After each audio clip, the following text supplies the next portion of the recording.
தாவேக அரசாங்கம் அமைஞ்சதுலேருந்து என்னென்ன மக்களுக்கு நல்லா நடந்திருக்குன்றதை நம்ம பார்ப்போம். ஒரு ஃபாஸ்ட்டாக பார்த்துருவோம். 200 யூனிட் ஃப்ரீ கொடுத்துருக்காரு. அது மாதிரி சென்ட்ரல் கவர்மெண்ட், அதாவது அந்த விவசாய கடன் தள்ளுபடி ஒன்று பண்ணியிருக்காங்க. ரெண்டாவது, அதாவது இதுவரைக்கும் எந்த ஆட்சிகளிலுமே பண்ணாது, பதவி எடுத்து ஒரு வாரத்திலேயே வந்து ஒரு கேஸை சீக்கிரமாக விசாரித்து அந்த கேஸுக்கு வந்து தூக்கு தண்டனை கொடுத்துருக்குறாங்க.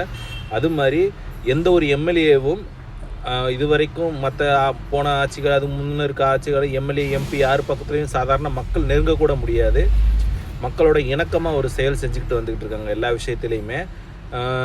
இப்போ வந்து கஞ்சா, குட்கா இந்த மாதிரி பொருட்களை அதிரடியாக ஆய்வு கொடுத்து கிட்டத்தட்ட 5000க்கு மேலே டன் கணக்கில் வந்து குட்கா பொருட்கள்லாம் பிடிச்சிருக்கிறாங்க. அது மாதிரி அடிக்கடி பிரச்சனை செஞ்சுட்டு வர்றவங்கள வந்து அவங்களுக்கு வந்து சிறந்த ஒரு விரைவு படையை போட்டு அவங்கள புறத்தையும் பிடிச்சி அடிக்கடி அவங்க பஞ்சாயத்து பண்ணிட்டு வர்றவங்கள அவங்களையும் கேஸ் ஃபைல் பண்ணி அவங்களையும் உள்ளே போட்டுருக்குறாங்க.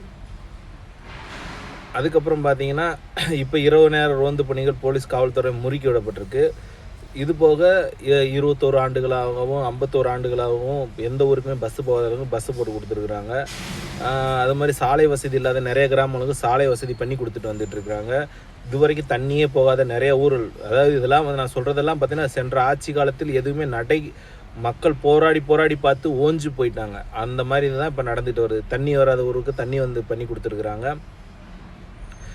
நிறையா ட்ரைனேஜ், குப்பை க்ளீன் பண்ணாத இடத்துலலாம் விரைவாக வந்து எடுத்துக்கிட்டு வந்துக்கிட்டு இருக்கிறாங்க. இப்போ மாதிரி பாலியல் வன்புணர்வு செய்கிறவங்கள அதிரடியாக எல்லா ஆக்ஷனுமே சடனாக, இப்போ ரீசெண்டாக கோயம்புத்தூர் நடந்ததுக்கு உடனே அதை குண்டாஸ் போட்டு உள்ளே தள்ளி 1 மாதத்துக்குள்ளே அவங்களுக்கு ரிப்போர்ட் கொடுக்குறோம்னு சொல்லி ப்ராமிஸ் பண்ணியிருக்காரு. கடுமையாக இருக்கணும் தண்டனைன்னு சொல்லிட்டு ப்ராமிஸ் பண்ணியிருக்காரு.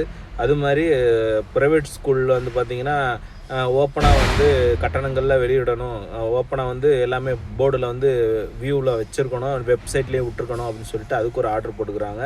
அது மாதிரி மதுவிலக்கு துறையில் பார்த்திங்கனாக்கும் 1200 கோடி இன்றைக்கி நடந்தது. 1200 கோடி வந்து வேஸ்டேஜாக, அது மற்றவங்க யாரோ தேர்ட் பார்ட்டி எடுத்து சாப்பிட்டுக்கிட்டு இருந்ததை கவர்மெண்ட் கஜானாவுக்கு கொண்டு வந்திருக்கிறாங்க.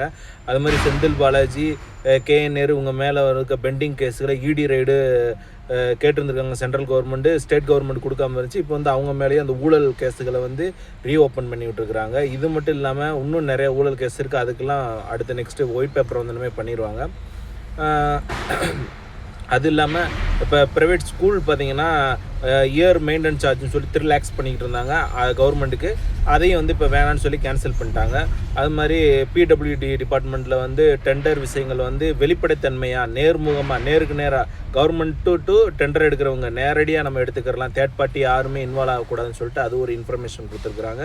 3வது, மின்வாரியத்துறையிலையும் சேம் இதே மாதிரி வெளிப்படைத்தன்மையாக நேரடியாக நம்மளுக்கு மின் உற்பத்திக்கு பொருள் கொடுக்குறவங்களா இருந்தாலும் சரி, வெளியே இருந்து நம்ம மின் உற்பத்தி வாங்குறவங்களா இருந்தாலும் சரி, எல்லாருமே வந்து வெளிப்படைத்தன்மையாக நேரடியாக வந்து நம்ம கவர்மெண்ட்லேயே டைரெக்டாக டெண்டர் கோரி அதிலே எடுத்துக்கலாம். அந்த 35% கமிஷன்றது கட்டாக இருக்குது. அது மாதிரி பில்டர்ஸ் முக்கியமாக அந்த ரியல் எஸ்டேட் பில்டர்ஸ் இவங்ககிட்ட வந்து 35% அங்கேயும் கமிஷன் பண்ணிக்கிட்டு இருந்தாங்க. அவங்ககிட்டையும் வந்து கேன்சல் பண்ணாங்க. அதாவது அந்த கமிஷன் வந்து டைரெக்டாக நம்ம கவர்மெண்ட்டில் இருக்க எம்எல்ஏ, எம்பி, சிஎம் இவங்க கேண்டிடேட்லாம் வாங்கிட்டு வந்திருக்காங்க ஃபண்டுன்னு சொல்லிட்டு அந்த ஃபண்டை கேன்சல் பண்ணியிருக்கிறாங்க. இது மாதிரி இன்னும் பல அதிரடிகள் செஞ்சுக்கிட்டு தான் வந்துக்கிட்டு இருக்காங்க. இன்னும் நிறைய விஷயங்கள் இருக்குது, அடுத்தடுத்து பார்ப்போம். தேங்க்யூ.